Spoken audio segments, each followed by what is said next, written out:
It's time for the Josh Kirby on Sports Podcast. On this edition of the Kirby on Sports Podcast, we shift our focus back to baseball to recap the first half of the regular season in the MLB, along with talking about the Home Run Derby and All-Star Game with Olivia Garvey. Plus, fight talk with Carlos Martinez, and so much more. It's all coming your way next. You're listening to the Kirby on Sports Podcast.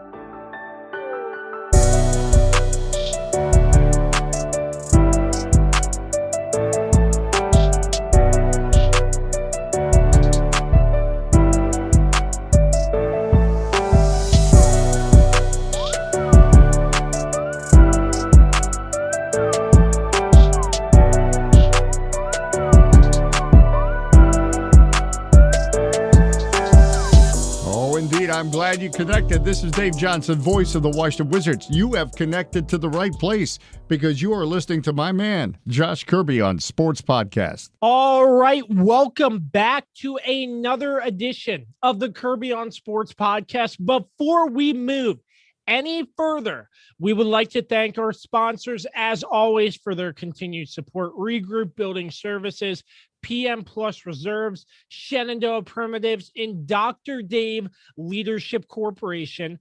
Thank you to Productions by Quet for our music and Dave Johnson for our intro as well. A lot to get to, a lot to talk about. Here to join me, as always, co-host and lead contributor Dan Demski. Find him on Twitter at Dan_Demski97. Dan, how are you, sir? Good to be with you again. I'm doing well, man. I'm glad to be here again. We're getting down here to the second half of the baseball season. I'm sure we're going to talk about the All-Star break and things like that, but it's getting exciting there, and I'm still ready for football, man. Like, I think as every week gets closer, we're 3 weeks away now from, 2 weeks away now from, the preseason training camp starting. Oh my gosh. And then, one month of that, and then we're in the regular season. It's crazy. Well, I tell you what, football is approaching. We have a lot we will cover football season. It's going to be a fun time. Yeah. I'm thinking, this isn't set in stone, but I'm thinking about doing a watch party. I'll be at the beach, but a watch party for the Thursday night game, the Buccaneers and the Cowboys, and get a Zoom Facebook Live going and just chat about the game while people are watching. You get our thoughts. I'm not sure if that's a good idea. Tweet me at @ByJoshKirby, @Kirby on Sports, if you think that's a good idea and we should do it. So, no, that's something I was thinking about. But other than that, I mean, NFL is slowly approaching, but it's going to be there just like in a snap. It's going to be crazy, and I can't wait. But what we are doing today, we are shifting our focus right back to baseball. The All-Star Game is officially in the books, and we're going to talk about the first half of the baseball season. We'll discuss it briefly, me and Dan. Then later in the show, we have Olivia Garvey, ABC 7 WJLA, coming on to recap the All-Star Game, the Home Run Derby, and bits and pieces of the first half of the MLB season. All that and more. So let's just get right into it. Dan Demski, the first half of the regular season in the MLB. And I mean, first and foremost, I think the thing you got to look at is in the All-Star Game, Jacob deGrom for the New York Mets. He's the best pitcher. He opted out of the All-Star Game, which I respect. He's one of the best, and the Mets are in first place in the NL East right now, and Jacob deGrom is just on fire. And I think he needed that time to rest, recover, and get ready for the second half push, because who knows what can happen in the second half of the season. And Jacob deGrom, as hot as he was getting, he might just continue on that pace. Yeah, you mentioned he's hot, man. He's got a 1.08 ERA this year, 146 strikeouts. He already has more strikeouts in the first half of the season than he had all last year. Now, of course, last year was, a different story altogether. He pitched 24 less innings last season in total than he had so far this year. So that's different. But his numbers are just insane, and I totally respect why he's doing it. He's one of the best pitchers in the game. He's likely got some arm soreness, shoulder soreness, things of that nature, wear and tear. He wants to take care and make sure that, the Mets have a pretty good shot to, stay on top of this division in the second half of the season, because I think you would agree with me. The National League East is a tough division. It's been a tough division so far this year. It's going to be a tough division in the second half of the season. All the teams are pretty evenly close, especially, from the Phillies on down. Really any team can win this division right now. And the Mets are going to need him if they're going to, have a chance to win the division this year. So I totally understand it. I respect it. I think he's the Cy Young winner. I think even if he doesn't have as good of a second half as he had in the first half, I think he's the Cy Young winner in the National League, and certainly you can't deny what he's been able to do for a team that at times hasn't been able to help him out, it seems. But he shouldered the load, man, and he's done a fantastic job. Yeah, I mean, on this podcast, on this show, I feel like we always start with the NL East because, in my opinion, I think the NL East is one of the best divisions in baseball. And it's not, I mean, you look competitively, yes. The Nats are 6 games back, excuse me. The Braves are 4 games back, and the Phillies are 3.5. You're right in with that clump. Miami's 9 back, but I mean, with so much baseball, anything can literally happen. So sticking once again to the NL East, it was terrible. It was a very tragic scene watching Ronald Acuna Jr. go down against the Marlins. He tore his ACL. He was another player that I really liked watching, and he was really lighting it up for the Atlanta Braves. And I feel like this ACL injury is going to motivate the Braves team to push forward in Acuna's absence, but still a terrible loss for Atlanta. Dan, what do you think that Atlanta has to do in Acuna's absence? It's going to be tough to fill that void. I don't know if you can. Production wise, I still think they're going to be a pretty good baseball team. But when you talk about an emotional leader, especially a guy who's a young emotional leader like Acuna was and has become, and only 23 years old, just the things he's been able to accomplish. He's they're a team right now that's 500. They need every little bit of help they can get, I think, especially like we mentioned with the Mets, similar story, competitive division, and it's going to be tough here down the stretch. Acuna was hitting 281, had 24 home runs and 16, stolen bases going into that game on Saturday. So, he was having a remarkable season. 24 home runs at the halfway point seems normal nowadays, but like 15, 20 years ago, that would have been astronomically bizarre. So, the fact that his numbers were like that at the halfway point, it's a pretty big loss, I think, in general. But I do think the Braves, I don't think it puts them out. I really don't. I think they may have a couple more stumbles here and there than they would have with him. But I honestly don't see them plummeting too much. They're really right where they want to be right now for a third place team in this division. Like we said, just 4 games back. So it's definitely a big emotional loss. It's a big loss in the clubhouse when you're talking about a guy who's 23 years old, who carries himself as well as he does. But I think they can overcome it. And I think they will still stay competitive in this division and in the National League in general. And they're definitely going to miss, the well-rounded play.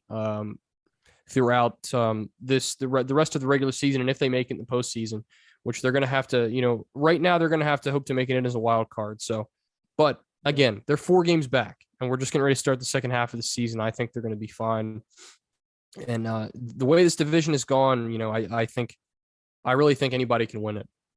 So in the All-Star game I watched, Ozzy Albies was interviewed. They had the whole mic and Joe Buck talking. I hate that. We'll talk about that later. But I mean, Ozzy Albies talked about Acuna Jr. and the impact he had for the Braves. And he actually wore an Acuna jersey pregame before the All-Star game and had everybody sign it to bring back to him. So I feel like that and his teammates for the Braves, I feel like they're just going to come together and fight for Acuna, and they might. I wouldn't be surprised if they made a big push because of this injury. I've an emotional thing, right? Yeah, I've seen teams do that, an emotional comeback in. Happens all the time in sports. Yeah, I could definitely see that happening, Dan. Yeah, I definitely agree with that. Yeah, that's a really good point. And that's the kind of story that also happens again and again in sports, right? The team who didn't have any chance, who lost their best player, the season was over, We've all heard this before, and they bounce back and they make the postseason, which, like I said, the Braves are right there. I mean, they're 4 games out. They're right there. So this division, all the teams have been beating up on each other. So, that's just been the kind of year it's been in the NL East. I still think they have a pretty good shot, but you can't deny the loss though. At the same time, you can't deny the difference maker that he is, defensively hitting the baseball as well as on the base paths, and he does it in all 3 ways. The last team I would like to discuss in the NL East is the Washington Nationals. The Nationals, a bumpy season nonetheless. Yeah. But then you have Kyle Schwarber coming into the leadoff spot, and he's jacking home run after home run after home run after home run after home run. You get my gist, Dan. But I mean, yes. Incredible what he was doing to motivate this Nats team, and they went on a big win streak.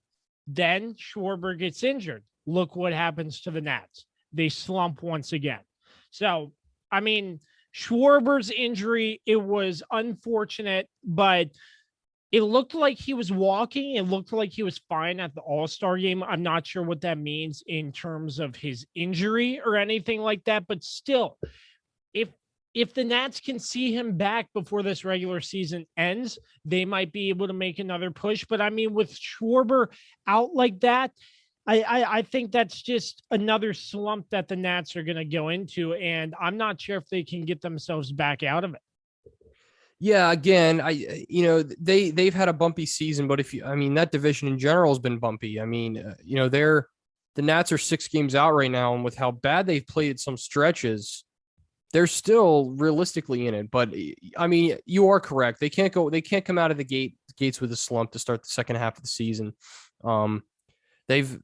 They've got to do better within their own division, I think, and I know you would agree with that. So, it's not going to be easy. I think if the Nats were, a little bit closer to 500, I would say, they got a pretty good shot here. But I'm going to give them like a 60% chance that they miss the postseason. I think I might put it at 65%, just so we don't have 60-40. But again, anything can happen, right? There's injuries, players get hot in the second half of the season. The Mets could definitely collapse. It could happen to any team in this division. It could happen to any team in baseball. You just don't know. Other than the Orioles, I think, and the Diamondbacks, I think every team, and the Pirates has a chance to make the postseason. That's the way I feel about it.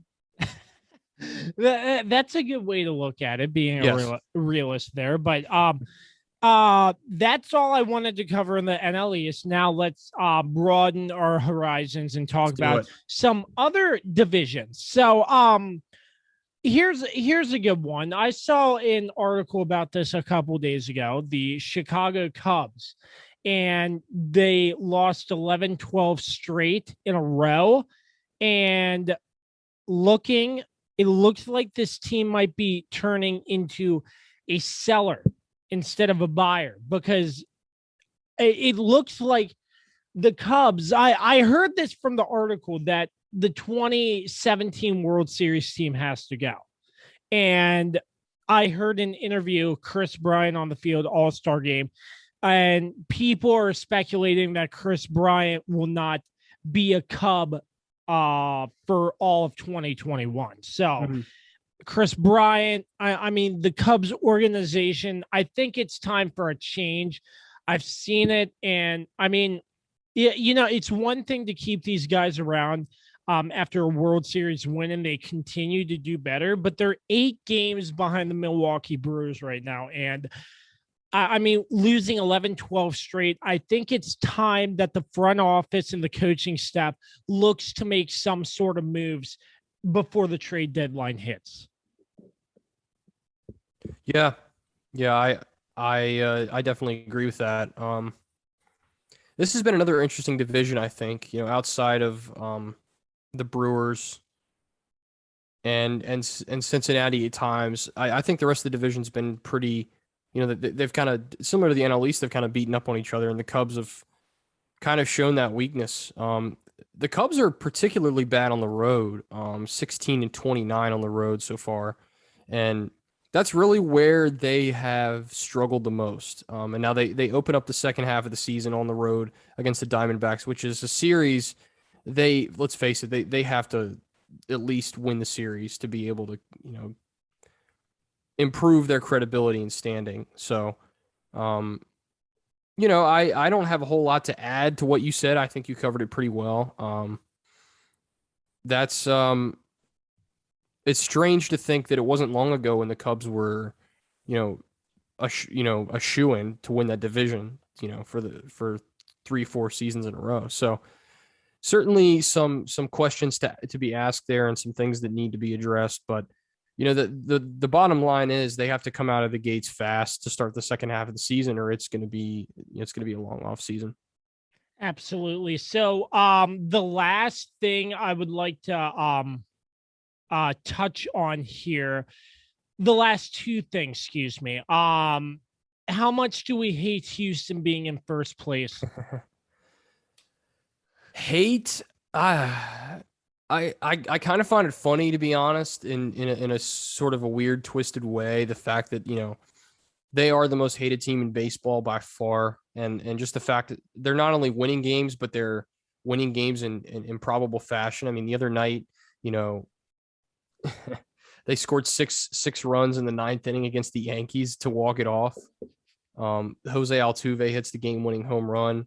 He's loses the shirt, which was makes people hate him even more, because if you remember, I think it was in the World Series when he hit a walk-off and he didn't want people to tear off his shirt because he had a questionable tattoo, or like an embarrassing tattoo.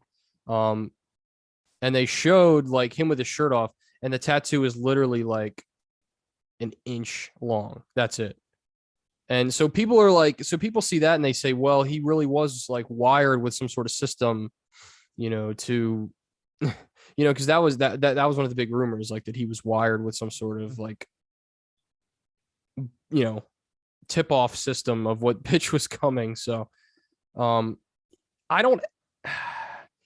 it's tough to say I hate it. It's just surprising. I think surprising is a pretty good word to use. The fact that they're dominating, and they're 7-10 in their last, or 7-10, 7-3 in their last 10 games, and just the way they dominated towards the end of the first half of the season. So I don't hate it, but certainly I think it's good to have a villain in baseball. I do. And people who try to baseball purists who think that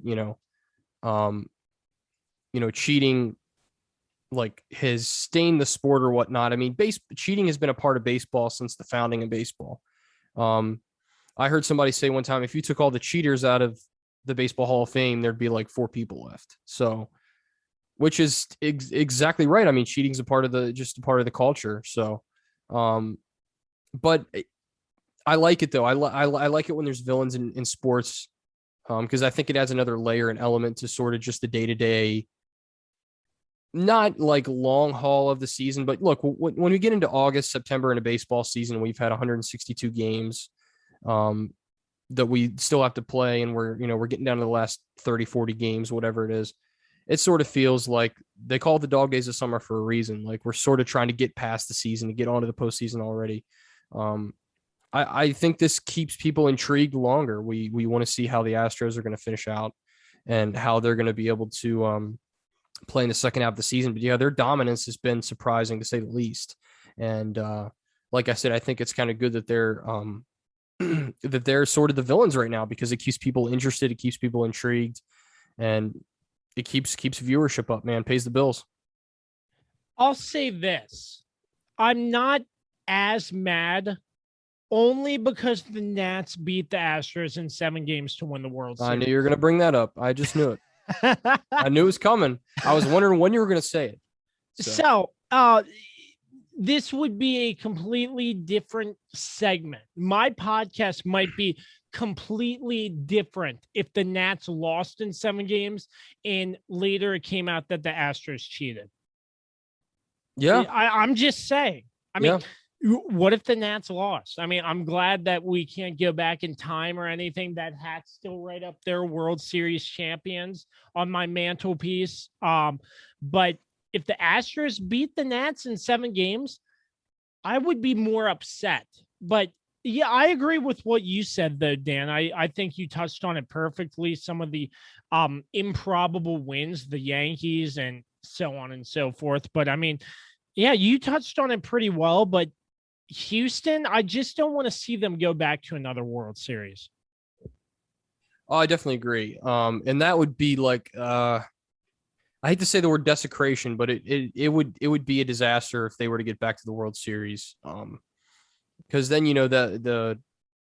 they would be thoroughly examined, every little thing they did in the postseason, in the ALCS, actually starting in the first round. They'd probably be, examined every game to make sure they're not doing anything with technology. They don't have any trash cans in the dugout, whatever the case may be, something they can't beat on to know what pitch is coming. So, I think that's true. And I saw a comment someone made on one of the stories. It might have been the Yankees, Astros article I was reading, where it said like I really think the Yankees fans and the Yankees in general hate, hate the Astros in general more than they hate the Red Sox now. And I'm like, you know what? That's kind of seems like it's the new rivalry, right? Like there's a lot of bitter taste there. So, and it helps that, I don't know. I've lost what I was going to say. I just poofed when it just went away. So anyway, I kind of agree with that. I think it's I think it is sort of a new rivalry though. And the Yankees are just jealous because they're not going to make it to the World Series again this year. And the Astros do have a shot though. I hate to say it, but yeah, that would be devastating if they were to make it to the World Series. And I think people would boycott and not watch the World Series because of that too. I think it's something to consider. Well, listen, if the Astros were to make it to the World Series, I will tell you this, there will be one extra umpire that will be checking their pitcher for pine tar every day. Or every pitch. Every pitch. Yeah. I would imagine. I might be over exaggerating, but I mean, still something like that. I mean, just having an extra umpire just to check the Astros pitchers for pine tar, just so the MLB makes sure they aren't doctoring the baseballs. I'd like to see that. I feel like that would be very fair for the fans to check the pitcher after every pitch or every at bat, something like that. But so the last thing I want to get into, Dan, I'm gonna put you on the spot a little bit. Oh no! Are you ready? Are you ready? Yeah, sure. I want to get your thoughts on comeback kid Trey Mancini. What an incredible story. The only issue is he just plays for a crappy team. I mean, it's like the comeback story is great, but it'd be better if the Baltimore Orioles were not 26 games back from Boston. Well, here's what you do. You listen to Grant Paulson, okay? Listen to what he told us. It's going to be a 2 to 3 year project, before they're a competitive team again. So, but yeah, that performance the other night in the home run derby was just mind-blowing to me. He comes out, does really well in the first round, struggled a little bit in the second round. I was a little worried. Then he got hot towards the end, and just his story in general, I think it's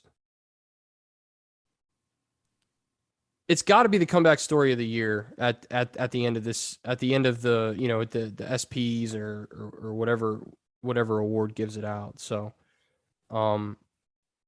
it's just indescribable. I think I know I'm struggling to find some words.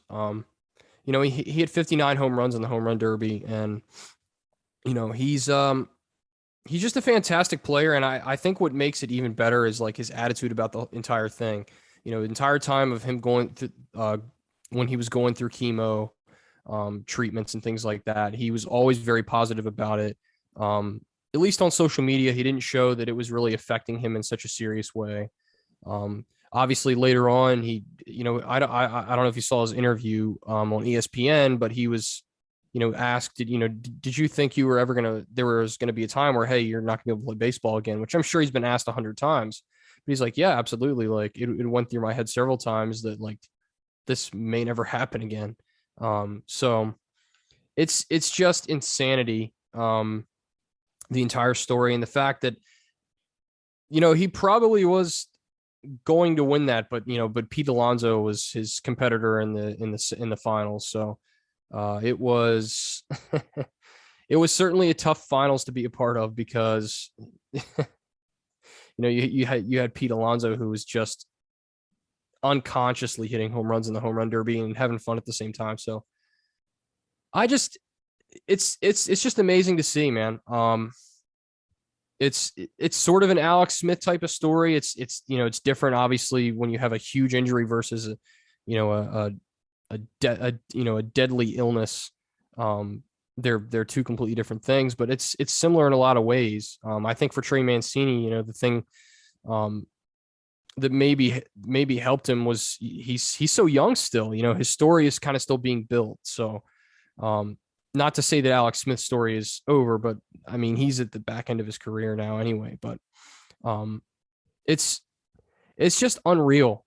It's just unreal. And it does suck that the team around him isn't better. I think that kind of hurts it a little bit, but it's crazy. It's February 2020, right before spring training, just doing a normal, checkup and things like that the players do every season. And he actually, apparently he was just not feeling well at batting practice that day, and then went and got it checked out, and that's what they said it was, cancer. So it was tough, man. It's just seeing his journey, how far he's come, following on social media especially has been interesting. But I think in general, it's got to be the comeback story of this year, of 2021. And I know I didn't add much to that. I know I just kind of used emotion for this, but I just don't know how to describe it, man. I think it's ask me at the end of the season too, because I think it's going to be interesting to see how the rest of the season plays out for Trey. And it's his performance at the home run derby also was unexpected, especially when you have Shohei Ohtani and Pete Alonso and some of those other great home run hitters, Juan Soto, of course, your boy. So yeah, we'll get into that more later. I can't wait to talk about that. But yeah, it's just I didn't expect it. And I was really bummed that he had to go up against Pete Alonso, who was just absolutely killing it. But by the way, he now leads all Baltimore Orioles in history as far as like home run derby home runs. He has 59. He had 59 the other night, and that's insane. Second place is Miguel Tejada, who had 30. So Trey Mancini is already, nearly double that. So it's just fantastic. It's just a fantastic story. A better story couldn't have happened to a nicer guy. I think he's very very down to earth, very chill, and I wish he was on a better baseball team, but beggars can't be choosers, I really feel like this is a comeback story that will be talked about for ages and ages, in my opinion. So, yeah, congratulations to Trey Mancini. What a performance. I'm Josh. That's Dan. So much more to come. Olivia Garvey of WJLA ABC 7 joins us next. Stay tuned. Ladies and gentlemen, let me just tell you about Regroup Building Services. If you're looking to get your home remodeled, any part of your home, bathroom, kitchen, want to get a deck built, anything like that, Regroup Building Services can just about do everything. And take it from me, because they came in and they remodeled my family's kitchen, and they do a great job. So if you're looking for any sort of home remodeling needs, deck work done, anything of that nature, reach out to my guy Sean Hibbard over at Regroup Building Services today. You can check them out on their website, www.regroupbuildingservices.com, where they do the honeydews that your honey don't. Make sure you tell them Josh sent you. All right. It is time to bring in Olivia Garvey, friend to the Kirby on Sports podcast. You can find her on Twitter at Olivia7News. And congratulations are in order for you, Olivia. You are now verified on Twitter. How funny is that? I saw it yesterday, and I think I've tried like a couple times to get verified. It's taken me a while. And yesterday at 8:00, boom, my check mark was there. And I was like, finally. I mean, that's sort of like a process, because I know in the sports industry, it's a grind to get where you are. You have to keep taking opportunities and steps. And that's sort of like the icing on the cake. Like, you're on top, essentially. I mean, I know there's more work to do. You do a hell of a great job at ABC 7, but I mean, that's like the milestone right there, getting verified. That means people on Twitter look to you for breaking news and everything. Yeah, Twitter's our main source. I mean, I go to Twitter for everything. It's so annoying. I think I'm on it more often than not. Like, those screen time things you get at like the end of the week. Oh yeah. Twitter is like all the way to the end. Like, I'm on it more than like 10 hours or 12 hours. It's so bad. I have to cut back on it, but that's where Scott and I do like all our news, and where I find out everything and where the sources are. So yeah, I love it. I love Twitter. I'm addicted. Yeah. I am too. Hopefully one day I can get that check mark, but congratulations. You will. Absolutely. Well, it's great to be with you here. I was thinking way down the line, I was like, I'm going to have to recap the first half of this MLB season on the podcast. And I was like, who better to bring on than legendary Olivia Garvey? So first and foremost, I want to start off, Olivia. We didn't get to touch on the West Coast teams, because I know how big you are West Coast baseball, the Dodgers in them. Mm-hmm. So I want to get your thoughts. The Dodgers division, if I'm looking here correctly, this is a very competitive division. And you have the Giants on top and the Dodgers 2 games out right now. And I mean, this division just looks like a race coming down to the second half of the season. You have the Padres 6 games back, but the Rockies and the Diamondbacks, unfortunately, they look too far out of it. But anything can happen. But still, what are your thoughts on the NL West so far during the first half of this MLB season? Can you imagine being the Diamondbacks and the Rockies in a division with the Giants, I don't know where the heck they came from this year. That would, Kapler coming in. Okay, so he's the new manager. Great. What is he going to do? Well, they're in first. Their pitching's dominant. Their hitting is dominant, and they're dominant in a league, in a division, that is not easy. You got the Dodgers, who are world champions. Yay us. And then you got the Padres, who we knew were going to be competitors to begin with. You got, Tatis, you got Machado, you've got all these really dominant pitchers in the bullpen. You got great starters. It's an interesting division. It's going to be, and people think it's fun now. Just wait till postseason comes around. You got those 3 teams fighting for that spot to represent the NL West. And it is going to be really fun to watch. Absolutely. That was the only part that I wanted to get from you, because I know how big of a West Coast baseball girl you are growing up, watching the Dodgers all the time. It must have been nice for you to actually go to the Dodgers Nats game, covering it, and as a fan too. It was fun. It was tough though, because you have to be careful. I had to be really careful. I covered the entire series, but then on Sunday I went as a fan to the day game, and I had to be careful, because I've fallen in love with the Nationals. They are such a great organization. I respect everybody on that team. I fully respect Davey Martinez. I mean, he reminds me of Dave Roberts to the fullest. He's calm. He knows how to take care of an organization. He knows how to take care of a team, especially that's, struggling. So I respect the Nationals, but I bleed Dodger blue. So it was really fun to finally see the Dodgers again, because I hadn't seen them last year because of COVID-19. So it was good to wear my Dodger blue and root on my team again. Yeah. Sure. So let's talk about the All-Star game. We'll get into the actual game later, but I hear you're really big on the home run derby. So I actually stayed up, watched most of it so I could cover this and get some questions going for you. So first and foremost, Trey Mancini, his story is absolutely remarkable. We asked Dan about this earlier. I want to get your thoughts. Trey Mancini made it to the final round against Pete Alonso. But I mean, he looked incredible out there, and his comeback's just a remarkable story. What are your thoughts on that? Oh my gosh.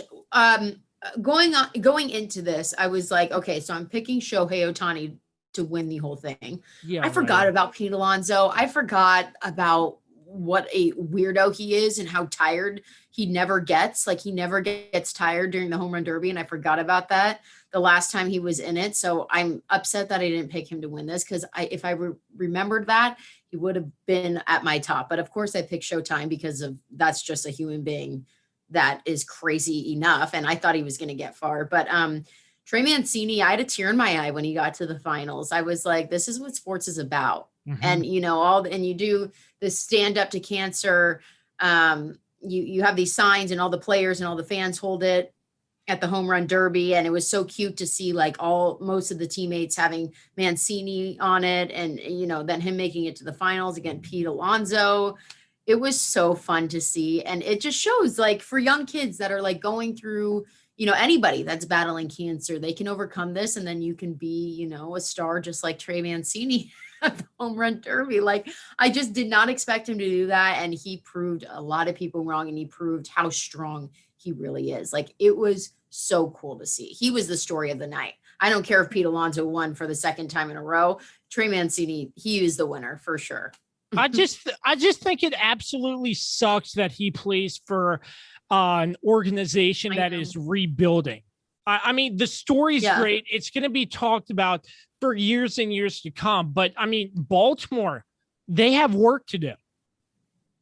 Yeah, they've been in a rebuilding period for quite some time, it feels like. Yeah. So, but hey, it took the Cubs 108 years to win a World Series. Took the Cubs or the Dodgers a long time to win a World Series. Just give them time. Have some hope for them. They'll get there eventually. But yes, it's a rebuild. So were you surprised to see Shohei Ohtani down to the wire with Juan Soto and getting gassed after that World Series. was. Not World Home Run Derby in the first round. Why did I say World Series? Jeez. Well, I just said it like twice, so I get that. No, I was really surprised because I picked him to win the entire thing. Like Over Juan Soto, how dare you? Oh my God. Okay. It was so fun to see Juan do what he does best, and that's just hitting like dingers nonstop. He had the longest home run in Derby history. Like, how cool is that for Juan to do that? He's dominant, and it was so fun to see all the nationals like Schwarber, Scherzer, Turner, all there rooting him on. It was so cool. Though Derby is such a fun moment. I love seeing every guy from different teams come together and cheer each other on. It is, and they have the best time too. But for Shohei, I mean, he's human, and I think we forget that. And he was exhausted. He's like, he kept catching up to one, but in that double OT swing off, I was like, you're done.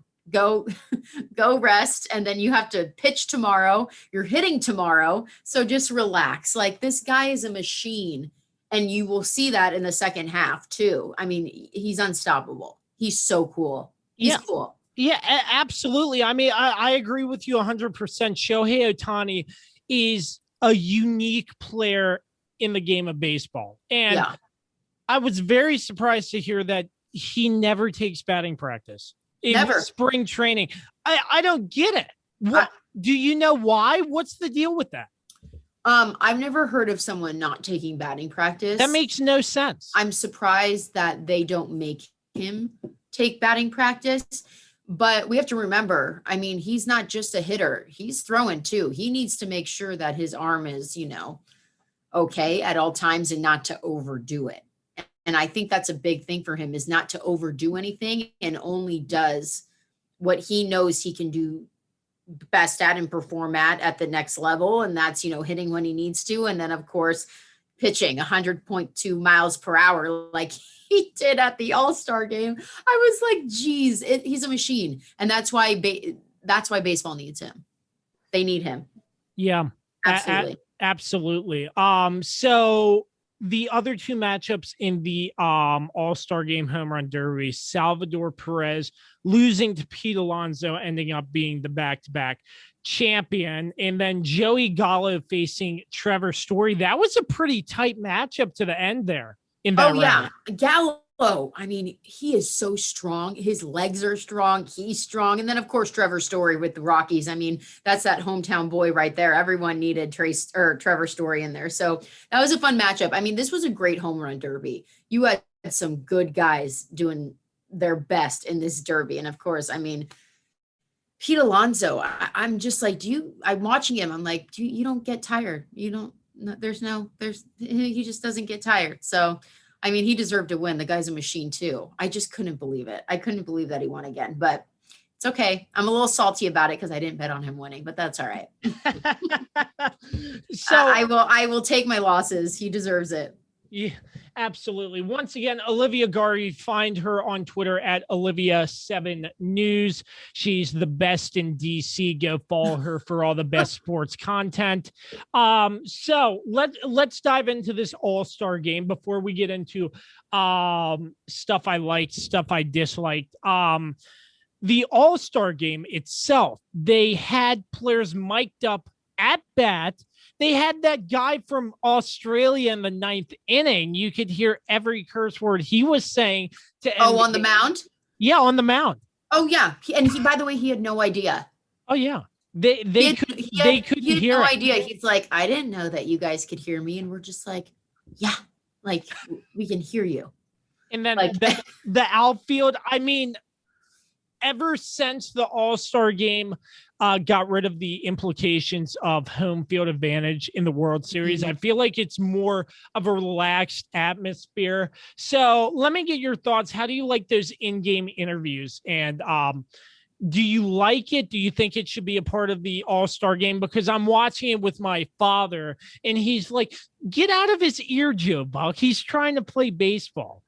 You know what? They have to do this. They have to do this to keep the game of baseball interesting, because the number one thing people complain about is how boring Major League Baseball is, how boring baseball is. So when the All-Star game comes around, You have to come up with creative ways for the audience, the viewers, to interact with the players, for, Joe Buck to do what he does and to talk to these players. And do the players love it? No, but they have to do it. I think it's fun to an extent. I think that you need to get the right type of guy, though. You need the player that's willing to do it. And you need to not give it to a guy that really just does not want to talk to Joe Buck. So I think you need to be like, all right, guys, which guy is willing to go out there mic'd up and talk to us and not be annoyed by it? You know what I mean? But you also have to pick the players that are the big stars of the game. So like Tatis Jr., Shohei, like all those guys, and talk to them and interact with them and see what they think. It's fun. It's fun when the guys are in the outfield. I think it was Tatis who was mic'd up when Vladdy hit the home run. And it was so cool because all these guys are like, you got to be kidding me, Vladdy Jr. Like, they just can't believe this young kid hitting home runs the way that he does. So it's fun to see the players react to the other players and the great things that they're doing. Like, it's fun to see that they're all in awe of each other. Yeah, absolutely. I think it was very unique, to say the least. But I mean, that pitcher to end the game, his name is blanking my mind right now. But like him seeing that pitch go down and away, and he just screams an expletive we can't say on this podcast. I was like, oh, that's going to be on social media tonight. Yeah.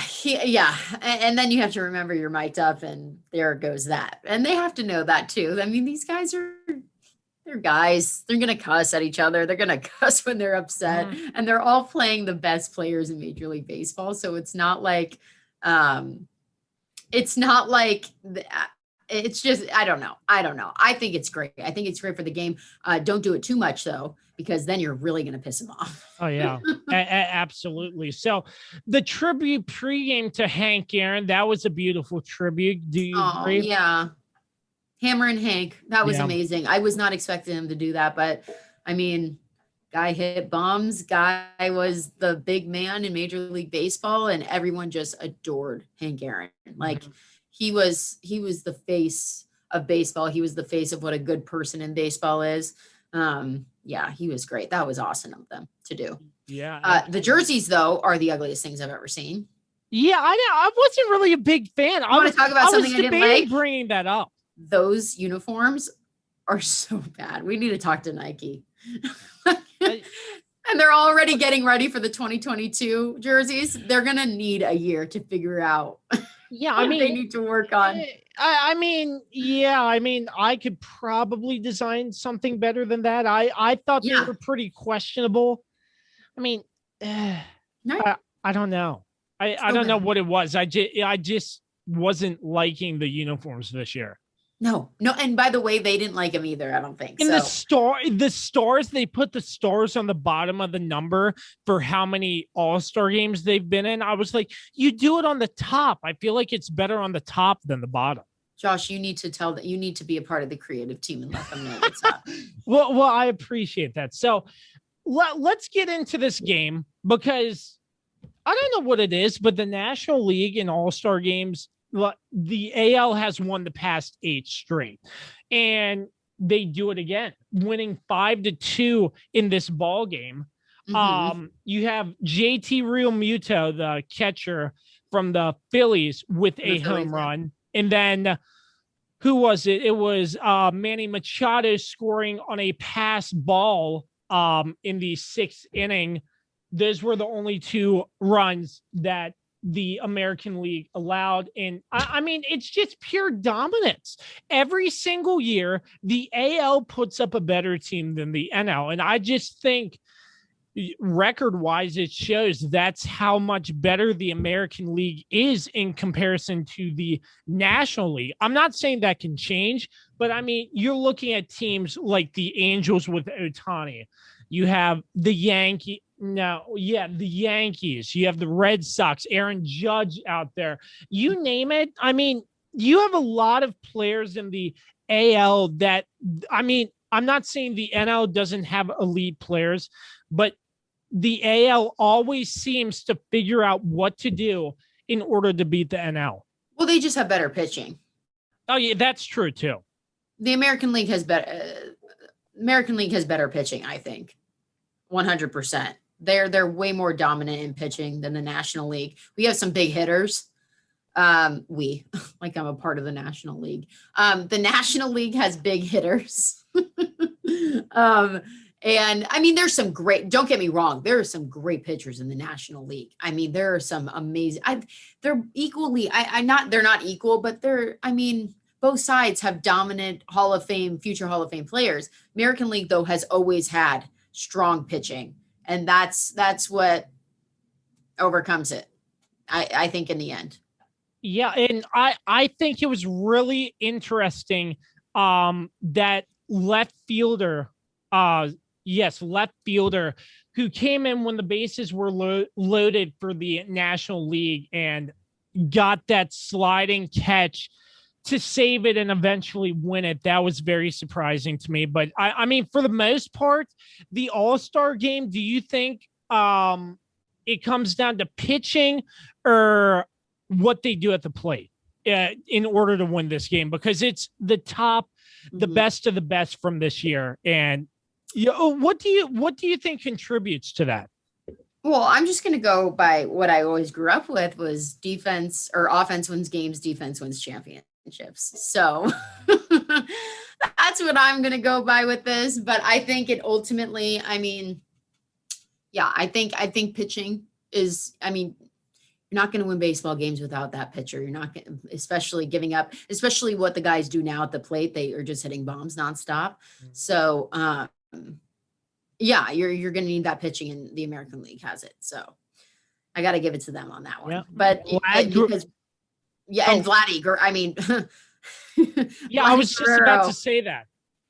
Yeah. He's incredible too, jacking that bomb. If he were in the National League, I can't even imagine. He's just unbelievable. He's unbelievable. Him and Shohei Ohtani can just rake balls left and right. I can't imagine what they're going to end with before the regular season is over. It's going to be great to see. Absolutely. So, that's pretty much all I have for the All-Star game. But, looking to the second half of the baseball season, Olivia, can you give me a couple headlines you're looking out for? What to expect for our listeners come the second half of the baseball season, rolling into the playoffs? Well, I think you got to watch out for the Washington Nationals. I think that they are rested now. I think they're ready to go. I think that they really came back strong in the second or right before the All-Star break. I know we have some injuries, and that is unfortunate, but Strasburg will slowly come back and we will figure it out. We will have that starting rotation again. But I think the Washington Nationals, I hope people don't lose hope on them quite yet, because we saw what they did in 2019. We saw what they just finished with before, going into this All-Star break. Unfortunately, Schwarber, our leadoff man, is injured right now, and that timetable is something to watch out for to see when he can return. But I think he's very hurt, so I don't know when that will happen. And then, of course, Trey Turner, you got Scherzer. Watch out for Scherzer too, because the trade deadline is coming, and it will be interesting to see if the Nationals are sellers or if they're buyers. So that, I think, is the biggest headline going into the second half, is to watch out if Scherzer stays or if he goes.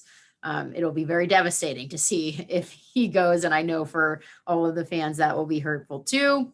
Then, of course, in, National League, my West Coast teams, that's going to be a fight till the end. So that, if you're not a Padres fan, a Dodgers fan, or a Giants fan, who cares? They're just fun teams to watch. It's like watching a World Series every single time they all play each other. So I think that will be some teams to watch as well. The Chicago Cubs are on a massive losing streak. Oh my God, they're falling apart. It looks like they're going to be sellers at the trade deadline too. Yeah, I don't think Chris Bryant will be there very long. I think he's out. I saw that interview there, and I thought, I saw an article saying like the 2017 World Series team, or whenever they won, you just can't stay. I know it's a remarkable accomplishment, 108 years or whatever you said earlier, but Yeah, I think it's time for the Cubs to make a change, and it's been evident Just with rebuilding again. They Yeah. can do it. Maybe they can do it a little faster than last time, but they can do it. I think it's Chris Bryant's time to go, though. I think he's done what he needed to do in Chicago, and now you go to a different team and you do the same thing there because he is so good. Him and Javi and all those guys, I mean, they're so good. So it'll be interesting to see where he goes moving forward. I don't think he'll stay in Chicago. Once again, Olivia Garvey, find her on Twitter at Olivia7News. Our number one to talk baseball here on the Kirby on Sports podcast. Olivia, as always, we appreciate the time. I know you're really busy, but we greatly appreciate it. And I love coming on with you. You do such a great job, and I love, listening to your podcast. You do great. So thanks for always having me on. Yeah, I appreciate that. And as always, let's do it again soon. Of course. Thank you, Josh. Stay tuned. We'll be right back. For sports fans living in condominium and homeowners associations, as well as business professionals, when you need a reserve study, PM Plus Reserves has been in business since 1990. Their studies are accurate and easy to understand. Check them out when your association needs a study. www.pmplusreserves.com. You can also contact them at 703-803-8436. Once again, www.pmplusreserves.com. All right, welcome back. I'm Josh. That's Dan joining me. Find him on Twitter at Dan_Demski97. Huge thanks to Olivia Garvey for coming on to talk All-Star Game, Home Run Derby, and the MLB first half with us, and so much more, everything baseball. Thank you once again to Olivia Garvey. Before we move any forward, we will pause to take a brief message from Dr. Dave, Leadership Corporation. Hey, sports fans. Thank you for listening to and supporting the Kirby on Sports podcast with founder and host Josh Kirby, along with lead contributor Dan Demski. Like, subscribe, and give them a 5-star rating wherever you get your podcast from. My name is Dr. Dave Miles, founder of Dr. Dave Leadership Corporation. Our company helps leaders build engaged and productive teams. Exclusively for listeners of the Kirby on Sports podcast, you can take an opportunity to discover your primary communication style and learn more about effective communication with others. Text Kirby to 757-903-0743 for your free copy of the Working From Home Communication Assessment, where you'll learn your primary communication style, how to better communicate with others not like you, and tips on working remotely based on your personal communication style. 10 minutes, tons of resources. Learn about yourself and your team. Again, text Kirby to 757-903-0743 for your free assessment report today. I'm Dr. Dave Miles, founder of Dr. Dave Leadership Corporation, where we help you and your team be more engaged and productive by understanding each other better. Back to you, Josh. All right. Thank you once again to Dr. Dave Miles of Dr. Dave Leadership Corporation. Make sure you text that code Kirby to that phone number listed in the commercial. I do not have it off the top of my head, but text it and you get your free guide. Everything sent straight to your mobile device. Text and messaging rates may apply. I'm Josh. That's Dan once again. We're going to be shifting our focus. Dan, I was sort of debating talking about this when the news broke as we are recording today. So the listeners of this might hear it a couple days later and more information may come out. I don't want to talk about the information. It's all on Twitter. You can find it for yourself, but as of today, Richard Sherman, former quarterback for the Seahawks and the 49ers, has been arrested, held in a Seattle jail, prison without bail, and stuff's coming out about breaking and entering, a DUI charge. And Sherman, the head of the NFLPA, one of the heads and whatnot, this is a very, very tragic situation for him and his family. And it just seems like, once again, I'm not going to go into much detail, but I mean, you can go out on Twitter. It's all over Twitter. I don't really want to talk about this much, but I mean, it's a very, very difficult situation. It seems right now for Richard Sherman and his family. And I mean, yeah, I don't know for a fact if he did it. It sounds like he did, but I don't want to speculate. But I mean, obviously, you got to just wish Richard Sherman all the best and his family, because it seems like a tough time regardless. Yeah, it's surprising to say the least. He's the kind of guy who you don't expect to hear this sort of thing about. So, according to Adam Schefter 4 hours ago, he's not been formally charged. He cannot be until he appears in district court, and that will be on Thursday afternoon. So our listeners will probably get more information. I don't know when the podcast will drop, but I'm sure by the time it drops, there'll be a lot more clarity to the story and the situation as to what's going on. But yeah, it's insane, man. It's supposedly he'd been, struggling for several months with personal issues. Makes you wonder, football related stuff, you hate to sort of have that thought. You hate to think like, is it like trauma related or something like that? But obviously I think anytime it's a football player and involves a situation like this, you immediately think that, whether you want to or not. I think it's just in our nature. But yeah, it's sad. I mean, here's a guy you mentioned before we, in our production meeting. This is a guy who's like, the face of the NFLPA. He's very, very much a very, vocal guy, but also, I mean, he's a graduate of Stanford. Seems like a guy who's always had it all together, and he's a great player on the field. He seems like a really good role model for everybody. So I think this is just, it seems out of character. Very surprising when I heard this story. There are times when something happens and, a professional athlete gets into trouble and you're just like, I'm not surprised, or, this, I could see that happening. This is one of those stories where it's like, this doesn't seem like him. So yeah, more information to come on that. It's baffling to say the least. I know you said to go to Twitter, and as we talked about before the podcast, once again, the 911 phone call is out there. And I think it was a local radio station in Seattle, sports station in Seattle, that initially leaked that. So you can certainly go and listen to that. It's a pretty crazy phone call. So, and bear with the root operator as well. That's one thing you sort of have to get around. But yeah, I mean that too. I mean, I'm not sure. I posted about it on Twitter. Find me by Josh Kirby. I was like, is it just me, or does this operator sound very, very rude? And I'm like, yeah, I mean, impatient too. Yeah. I mean, she seemed impatient and rude. And I mean, I know nothing about handling 911 phone calls at all. So I could be swinging strikeout, foul ball to left field here. But I mean, I don't think that's how you handle a 911 call like that.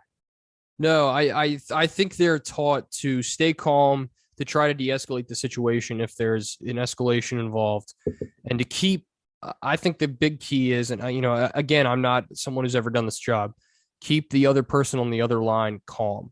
Keep them in a headspace where they can give the information, where they don't feel threatened, where they feel like they're talking to like a friendly voice sort of thing. That's what I've always thought. And when it comes to being a 911 operator, but obviously this is going to be a big story in the NFL, and certainly it's more than just this one event. Apparently the charge is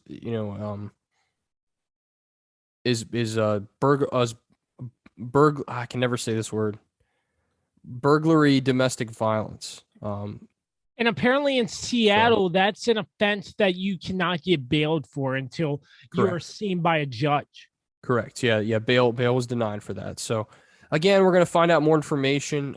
If he was under the influence of anything, which according to the 911 transcription, apparently his wife who made the call said that he was under the influence of alcohol. But again, this is a bad look for the NFL, I think, in general too, because you have a guy who's very high up in the Players Association who is getting in trouble. A guy who, again, shocking to a lot of folks. I think most people would agree. Like, it's shocking.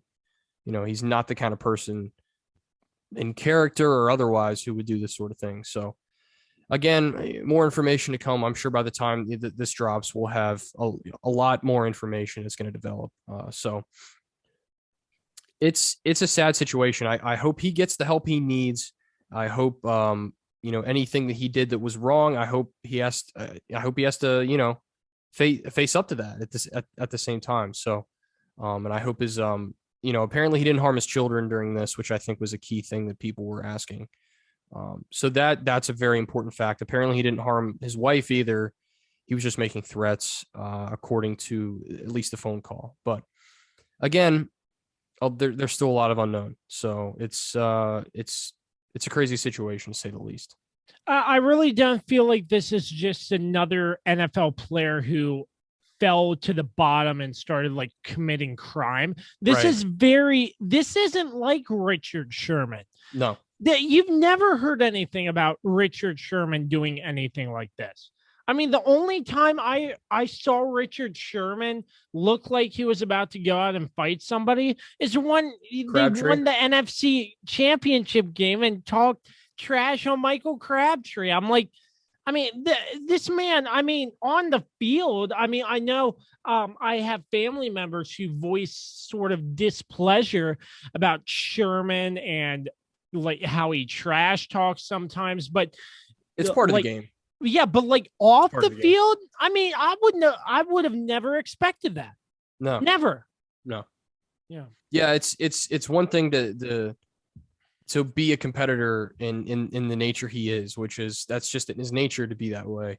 And most of the time he can back it up. And yeah, that's way different than, the accusations and the charges against him now. So like you mentioned, and like I've said before, it's all gonna come out soon enough, and we'll get more information. But I think this gives the NFL a chance to address this as well before the season starts, because we're not even in preseason yet. And maybe they'll hand out some sort of punishment.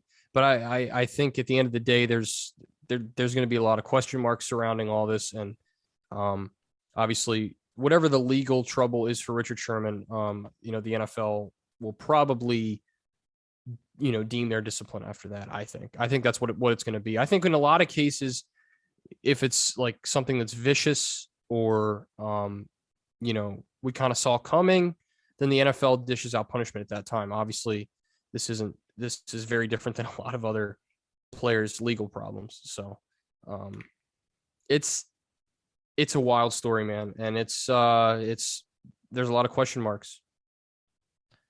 Absolutely. So once again, that's our take on Richard Sherman. As this podcast will be releasing, you will probably hear more information about it as well. But it's very rare out of his character. And I'm hoping for the best out of this situation. And I'm just hoping him and his family continue to stay safe and whatnot.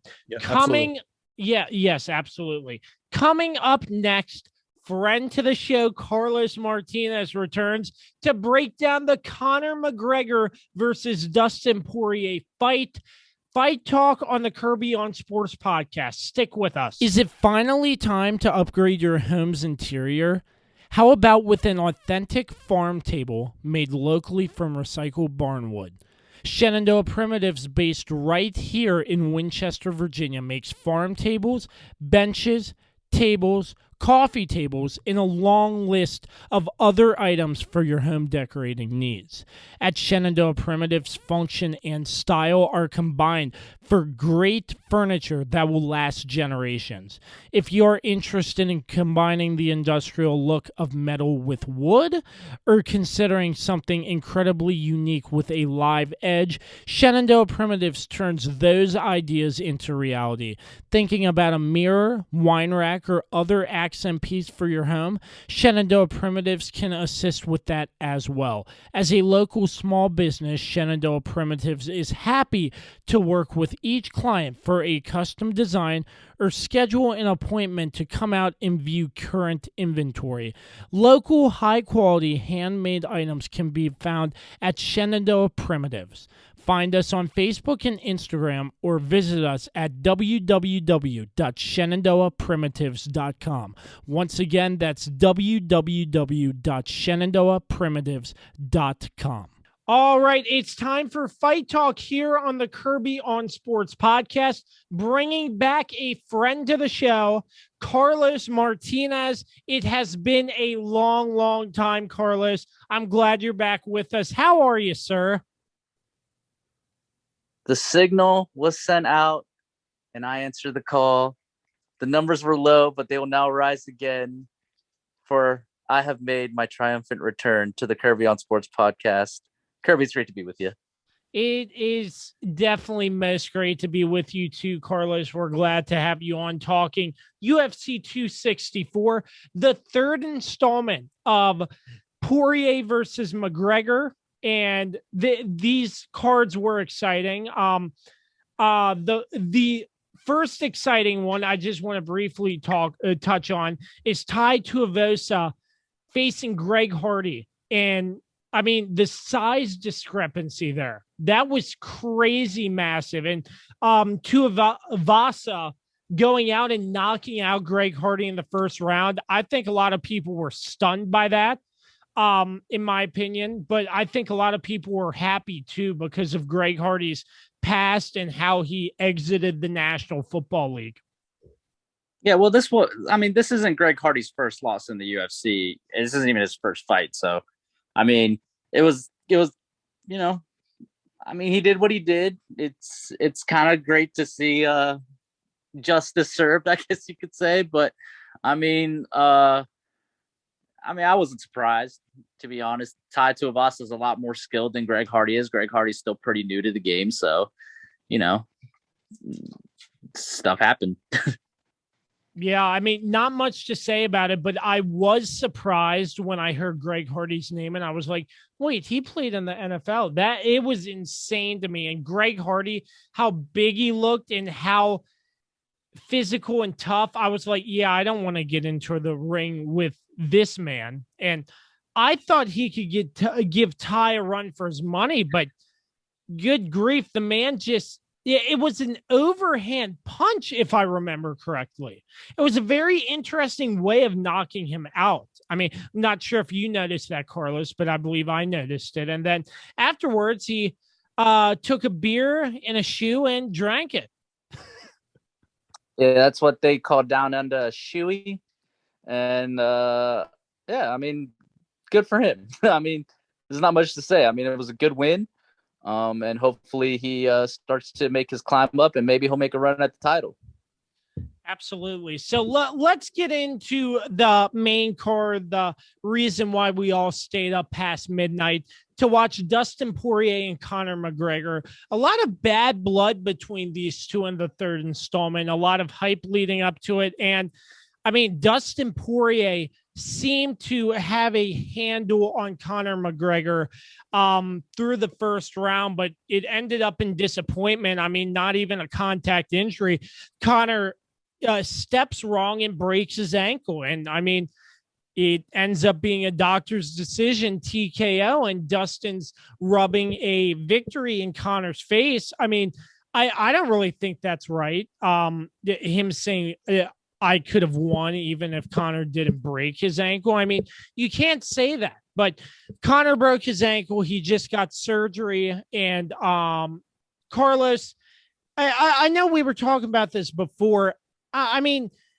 Tell me why you think I'm wrong here, because I don't think Conor will return, but you think he will. I mean, the severity of an ankle injury, how long do you think it would take if he does return? And do you think this fight will get run back? So it wasn't an ankle injury. He did break his tibia.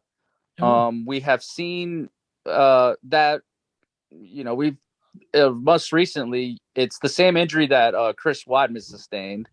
I don't know if I'm pretty sure you remember the video of the guy kicking, first kick of the fight, steps back, bends his, leg, just nasty break. Ironically, that happened to Anderson Silva, and many years ago, in 2013, I believe it happened. Yep.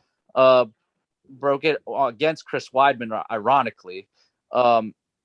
Pretty much you can come back from that injury. It's just, it'll be at least a year, 18 months before we see Conor McGregor again. Conor will come back. I have no doubts about it. Conor will return.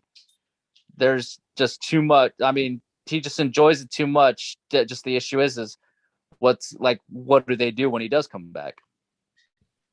Yeah, I really do think they might run this back, because, I mean, Conor posted up on social media and he said you can talk about your illegitimate win all you want. But, I mean, it's just crazy the way that fight ended. It was a gruesome injury nonetheless. But, I mean, what a disappointment.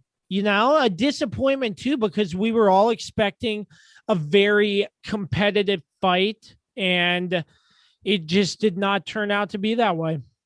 Well, I mean, let's be honest, Kirby. The way the fight was going, it was not looking good for Conor. Yeah, true. I'm a big Conor fan. I've been a big Conor fan since pretty much I found out about him. I've followed his career intensely. The problem with this fight is Conor was way too emotional. He was coming off a lot like he did it when he fought Khabib Nurmagomedov. It just got very dark, it felt like, for him. And I don't know. This fight was not going his way. He started off good, and then he went for the guillotine. They went to the ground, and on the ground, Dustin Poirier was landing big shots on him. And in doing so, Conor landed some good up kicks, but really it was a 10-8 round. Conor, we don't know how the second round would have gone, but I mean, I don't know. I don't think Conor was going to win that fight, to be completely honest. It seemed that way too, but we just can never know. So, I mean, yeah, in your opinion, Carlos, do you think there will be a Poirier versus McGregor 4? Listen, so chances are probably yes. The thing is when do they do it? I don't think they should do it when Conor comes back. I feel like the issue has been with Conor lately is he has been very inactive compared to Dustin. Dustin has been very active since 2016 when Conor had his flawless performance against Eddie Alvarez and won the second title at UFC 205. The first card, in Madison Square Garden in New York City, that was the best Conor McGregor we ever saw. Since that time, Conor has only fought he didn't fight at all in 2017. He only did the boxing match against Floyd Mayweather. In 2018, he came back and fought Khabib Nurmagomedov, lost, of course, in the fourth round, rear naked choke. Then another year goes by. He doesn't fight again until January 2020, before the pandemic hit. Fights Cowboy Cerrone, wins by knockout, but I mean, it's against a Cowboy, Donald Cowboy Cerrone at that point was already, he's pretty much washed up at this point. And then waits another year and fights Dustin Poirier the second, the second fight against Dustin Poirier, loses by knockout, and then here breaks his leg. But it wasn't looking good for him. What Conor needs to do is he needs to build himself back up again. One, he needs to recover fully from, from this leg surgery, from this leg injury, because, you can't really fake this. Like you can't be like, oh, I'm 100% healthy and not be 100% healthy coming back, because one good kick to that leg, it's going to break again. So he needs to fully recover. And then he needs to start taking some warm-up fights, maybe fighting some guys that, aren't necessarily, top-level fighters, because the fighters he's been losing to lately have been top-level fighters. So, But the issue is it's Conor McGregor. So it's like he has the sway to make the fourth fight immediately happen. The problem is also Dustin Poirier is going to fight for the title next. So what happens if he's champion when Conor comes back? Do you immediately give Conor a title shot coming off of 2 losses? I don't think that makes sense. So I think the fourth fight can happen, but Conor's going to have to work towards it if it was up to me. So with this title talk, you're talking about Dustin Poirier fighting for a title. If I remember correctly, Khabib currently holds the title. If so, how does that? No. Khabib is retired. He's out of the UFC. The champion currently is a guy named Charles Oliveira. He's a Brazilian. He just won the title, I believe, last month against Michael Chandler, a guy who's very good. Won by knockout. Charles Oliveira is a very good ground. He's very good on the ground. He's very good with his jiu-jitsu and all that. So Dustin Poirier's got him next. The winner of this fight was going to fight Charles Oliveira. So if Conor won, he was going to get the title shot. But since Dustin won, Dustin's going to get the title shot. I think Dustin's going to win this title. And because I just believe Dustin's the best lightweight in the world right now. I don't know. That's why I'm saying I don't think if Dustin wins the title, I don't think Conor can come back and immediately get that fourth fight. Yeah, I can agree with that. It's very interesting how UFC works, and I'm glad you want to cover it on the podcast with me. So, I mean, you're sort of teaching me in a way, because it is very interesting how this all works. So, if I remember correctly, Khabib did hold the title for some time, didn't he? Yeah, he did. And then in, I believe, October, he retired because he made a promise to his mom father. Because his dad passed away, promised he would never do it again, and has officially retired, relinquished the title. And now Charles Oliveira is the undisputed champion. Khabib is no longer active in MMA. So if you retire, you have to give up your title, correct? Yeah. I mean, you don't get to hold on to it. The show goes on. So I mean, what about all these trophy collectors and stuff? You don't get to keep the belt, or what? I mean, he has a belt at home. Yeah. Yeah. But he just isn't the champion. Yeah. Because if you win a title, I mean, it's there. And I mean, obviously it goes between people, but do they make multiple belts, I assume? Yeah. When you win a title in the UFC, you get the belt. And then it used to be you would get a new belt for every win, a championship fight you would win, you would get a new belt. But now they changed it to, they just add a ruby onto your belt every time you win a championship fight, you defend your title. I see. Okay, I see. So, Carlos, let me ask you, in the UFC, the intensity level of a fight like Dustin Poirier and Conor McGregor, as in comparison to a title fight. Yeah, well, what's the difference level there in in crowd? Is it more electric, or what's that like? Walk me through that. Well, I mean, there's nothing like a Conor McGregor fight. The Conor McGregor brings all the celebrities out. He brings, the passionate Irish fan base. There's nothing better than a Conor McGregor fight. So I've heard. I've never been to one. I've been to a UFC fight before. Ironically, I've been to a Dustin Poirier fight. He was main eventing in Norfolk, Virginia, many years ago. And he won that night. It's different compared to a Conor fight compared to just a regular championship fight, I believe. It's just not as passionate and as intense as a Conor fight is, because when you're fighting against Conor, you got the whole world watching. Not everybody's really watching, you when you fight, Charles Oliveira. Like, you're not going to get the same numbers. Now, I don't know how much of a I don't know how much of a fan base Dustin Poirier has gotten from these two Conor fights. I don't know how much it's going to translate over from, like, the casuals, how much they're going to follow Dustin Poirier. But I mean, it's a chance. You're fighting for the title, so it's a little more intense, I believe, than if you're just fighting Conor. I see. Yeah, I understand. So before we wrap things up, Carlos, were there any other fights on this UFC 264 pay-per-view card that sort of stood out to you at all, other than Not the McGregor really. fight? No, I mean,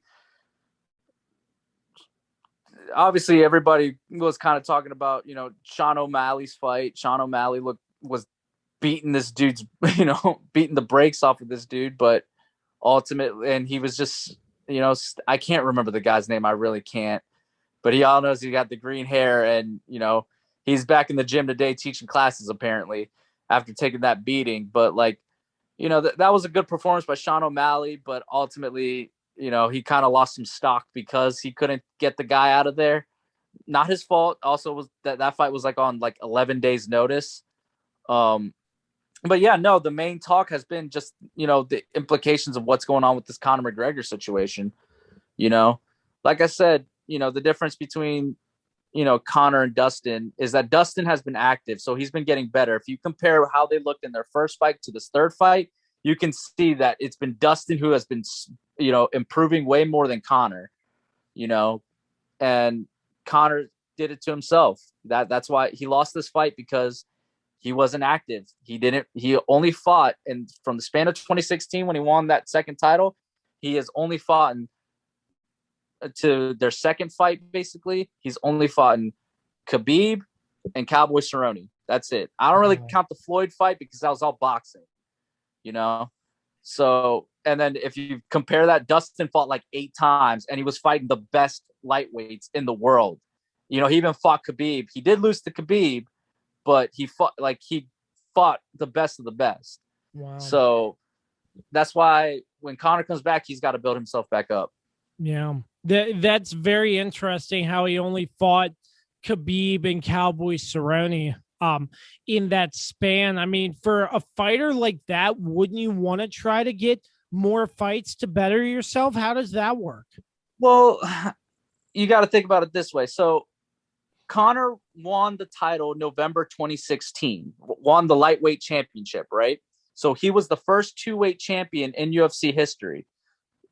If you look back in the span of, basically that was the culmination of his rise. He had fought in, I believe it was, he fought Dustin Poirier the first time.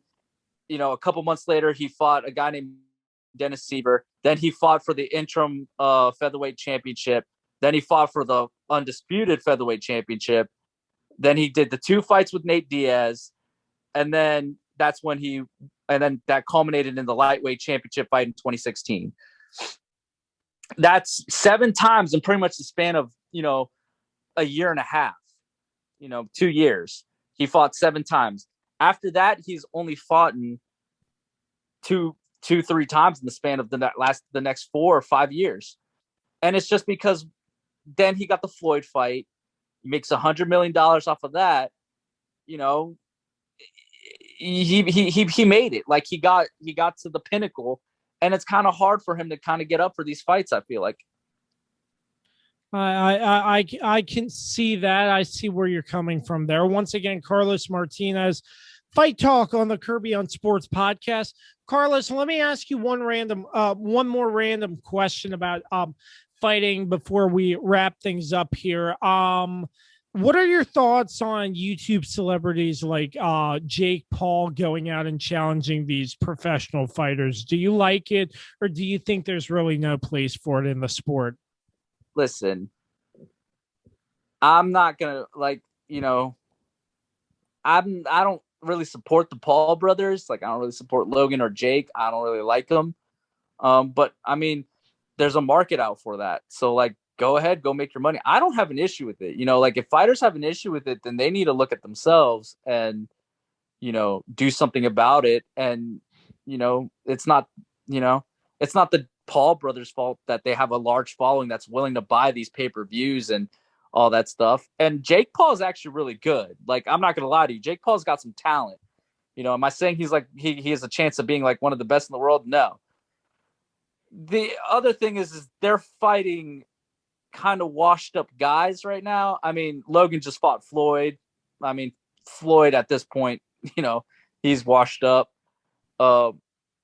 Floyd did win, of course. And Jake is about to fight. Now, Jake is actually going to fight somebody who I think is going to pose him a challenge in Tyron Woodley, who's former welterweight champion in the UFC. But I mean, when you look at Jake Paul's last fight, it was against Ben Askren. Ben Askren didn't take that fight seriously. Like, he came in with a dad bod. Like, he did not take that fight seriously at all. And so for me, I'm not the purist guy who's like, oh, you have to respect the sport, all that stuff. Nah, dude, if you're bringing eyes to the sport, more power to you. And it's boxing. Boxing is all about, boxing is a different model than the UFC. So, it's all about like self-promotion and like how much, eyeballs you can bring in. So, yeah, absolutely. Of course. Once again, Fight Talk with Carlos Martinez here on the Kirby on Sports podcast. Carlos, as always, we appreciate your time and insight into the UFC. Hopefully we can do it again soon. Oh, I mean, there's no real major fights coming up that like the world will be watching at the moment, but yeah, I mean, we'll be back for football season. I can't wait, Carlos. We're looking forward to that as well. Once again, Fight Talk on the Kirby on Sports podcast. We'll be back right after this. Thank you to Carlos Martinez. Fight Talk on the Kirby on Sports podcast, UFC 264. I'd ask Dan his thoughts, but I'm going to paraphrase. He says, I don't give a flip about fighting. So we're not going to ask Dan his thoughts. Oh, the hate mail is going to roll in now. Thanks for that. No, but we were having a conversation. I gotta check my email. There's probably stuff coming in right now. Yeah, but I mean, it was funny because we were texting and I was like, I'm interviewing Carlos, and you just straight up say that, and I'm like, oh, I didn't know you hated it so much. So I don't hate it. It's just not for me. I like, everybody has different, tastes and things like that. Like I get why people enjoy fighting. I don't know. I guess it's just the brutality of it for me that just doesn't do it. Like if I want to see a broken leg, I can go to any ER, and just walk in. So, just saying. Oh man. And Conor McGregor gets on my nerves anyway. Like his smack talk even after he lost. What did he say? Something like, "Let's have a real fight next time," or something like that. Yeah, but because apparently Dustin Poirier was celebrating an illegitimate win. Yeah, my God. Yeah, I mean, that was all said and whatnot, but I'm going to say this before we wrap things up officially. UFC and fighting, I really can't get into that much because they're all pay-per-view and you have to pay an arm and a leg to watch the fight. And people do. That's one of the main reasons why. Yeah. And people do. And I'm the too thing old is to stay up late to go to B-dubs and watch it. Yeah, we're not in high school anymore, man. We can't stay up late during the summer to, till 11, 12 o'clock and all that. But yeah, it's that, and it's also like, oh, crap. I had a thought in my head. It was there, and now it has just. That's a sign of getting old. I think maybe I have been punched in the head too many times, but. Yeah, it's the fact that you have to pay for it, and it's also the fact that, like, on top of that, you never know how long the fight's going to be, right? It could be like a 20-second fight, or it could go on for, an hour and a half to 2 hours. You just don't know, like, and if you pay like $50-$60 for this thing and it's only 30 seconds long, then what the hell's the point? It's just like you just threw money into the toilet and flushed it, basically, like, and so that's another reason why I really can't get into it. Also, you can see the whole fight on social media or YouTube afterwards anyway. It's going to be up there about 10 seconds after the fight's over. So, if people are just patient enough and really don't care to watch it live. I know that's, live sports. There's nothing better than live sports, I think, but it's different with an NFL game when, the NFL is always out. When people put any like highlights or anything on social media or YouTube, they're probably going to get taken down. But the fighting stuff seems to be a little more, they're a little more lax with it once everything's said and done, I think. Okay, so last thing, we're running this way too long, but I have to bring this up. I'm going to quote a tweet from Robert Griffin III.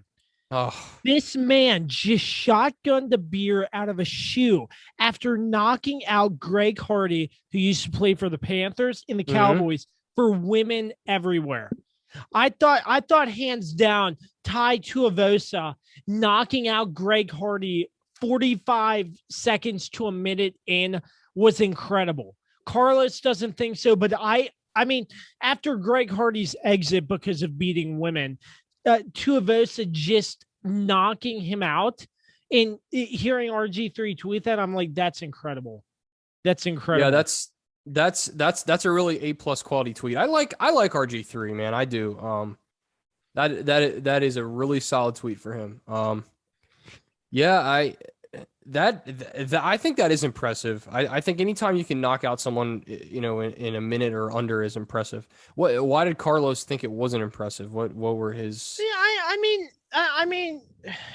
I know he's crabby, so I mean, no. I just don't think he was too interested in covering that fight. Which Fair, I mean, yeah. I understand you're That's interested in the very last fight on the pay-per-view card. What everybody wanted to see, right? Yeah, but still, Greg Hardy, I had no idea he went into fighting until I sat down at B-Dubs and watched the fight. And Greg Hardy looked absolutely massive. And I mean, then Tuivasa comes in, knocks him out, and jumps on top of the octagon, pours beer into his shoe, and drinks it. Yep. I'm like, that's incredible. But I'm telling you, last point, I was at B-Dubs, and it sounded like a sports arena based on everybody's reaction. And once the fight was over, everybody literally left. I mean, that was an experience I've never had before. The Greg Hardy fight, really? No, after Conor McGregor. Okay. Yeah.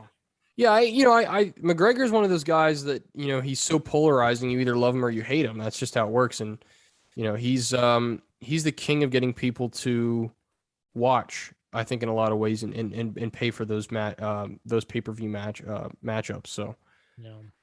It's I also didn't know Greg Hardy wasn't fighting until I saw it on Twitter. Again, you don't have to pay for the fight. You can watch it on social media, especially when it's 30 seconds long. So that's another reason why I wouldn't do it. But yes, I think that's all I have, man, to be honest with you. Ladies and gentlemen, that is all the time we have for yet another edition of the Kirby on Sports podcast. Dan, as always, a great pleasure to be on with you, sir. It's always a pleasure to be on, dude. I love talking sports. I love talking to my brother, Josh Kirby, and we're rolling again, man. For our sponsors, Regroup Building Services, PM Plus Reserves, Shenandoah Primitives, and Dr. Dave Leadership Corporation. I'm Josh Kirby. That's Dan Demski. Until the next time you hear us, always find us on all social media platforms, all streaming platforms. Check out our brand new website and subscribe, www.kirbyonsports.com. Until the next time you hear us, always remember to create greatness. So long and peace out.